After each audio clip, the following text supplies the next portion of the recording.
Parents మనమందరం మన పిల్లలకి బెస్ట్ ఇవ్వాలని ట్రై చేస్తాం.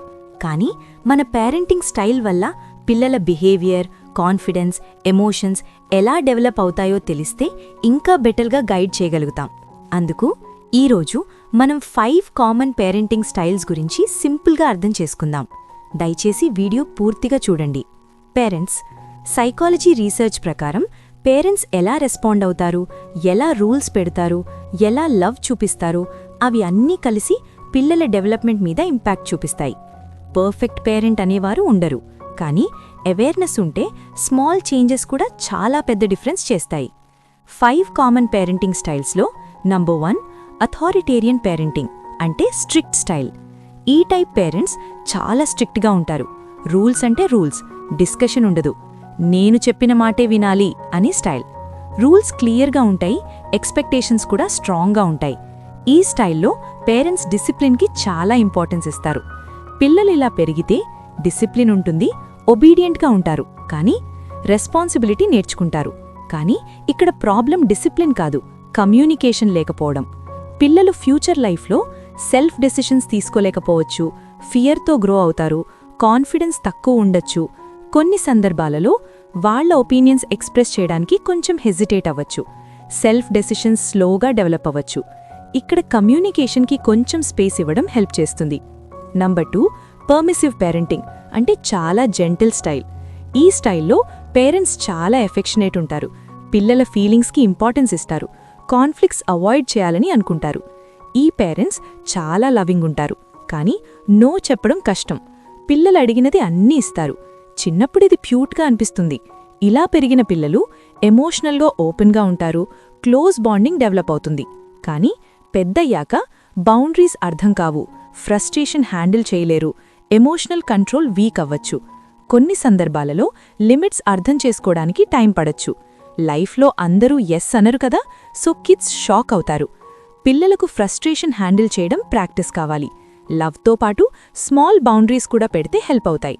నంబర్ 3 అథారిటేటివ్ పేరెంటింగ్ అంటే బ్యాలెన్స్డ్ స్టైల్. ఇది సైకాలజీ ప్రకారం బెస్ట్ పేరెంటింగ్ స్టైల్ అని కన్సిడర్ చేస్తారు. ఈ స్టైల్లో లవ్ మరియు లిమిట్స్ రెండూ బ్యాలెన్స్లో ఉంటాయి.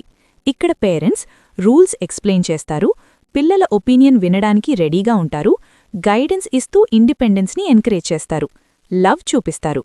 ఎగ్జాంపుల్, టీవీ చూడవచ్చు, కానీ హోంవర్క్ అయ్యాక. పిల్లలిలా పెరిగితే సెల్ఫ్ కాన్ఫిడెన్స్ బిల్డ్ చేసుకుంటారు, డెసిషన్స్ నేర్చుకుంటారు, రెస్పెక్ట్ ప్లస్ అండర్స్టాండింగ్ డెవలప్ అవుతాయి.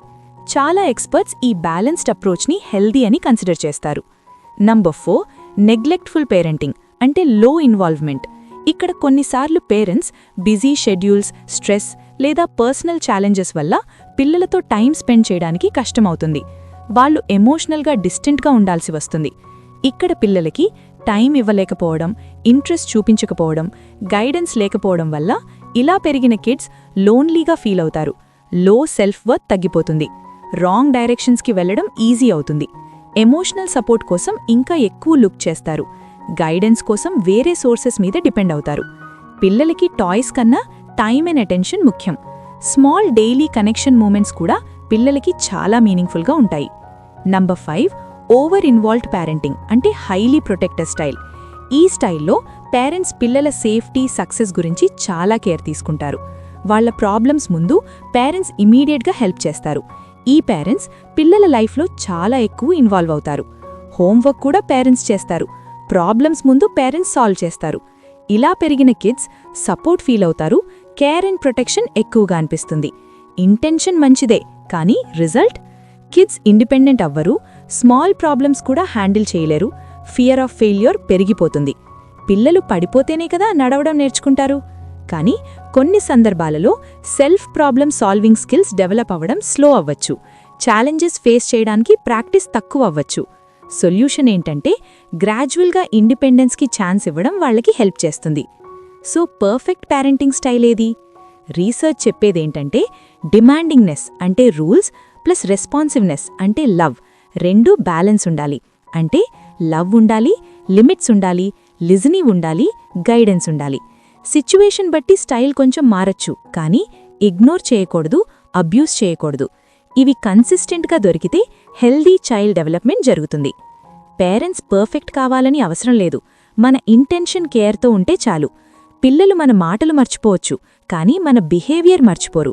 మన స్మాల్ ఎఫర్ట్స్, డైలీ ఇంటరాక్షన్స్, మన పేషెన్స్ ఇవన్నీ కలిసి పిల్లల ఫ్యూచర్ని షేప్ చేస్తాయి. Every day is a new chance to connect better. ఈ స్టైల్స్లో మీరు ఏ స్టైల్కి దగ్గరగా ఉన్నారు అని ఫీల్ అయ్యారు? కామెంట్స్లో షేర్ చేయండి. వీడియో యూస్ఫుల్ అనిపిస్తే లైక్ చేయండి. ఇంకా ఇలాంటి మరిన్ని child psychology, parenting, NLP, motivation and self development videos కోసం మైండ్ఫుల్ పేరెంటింగ్ ఛానల్ సబ్స్క్రైబ్ చేయండి. Thanks for watching.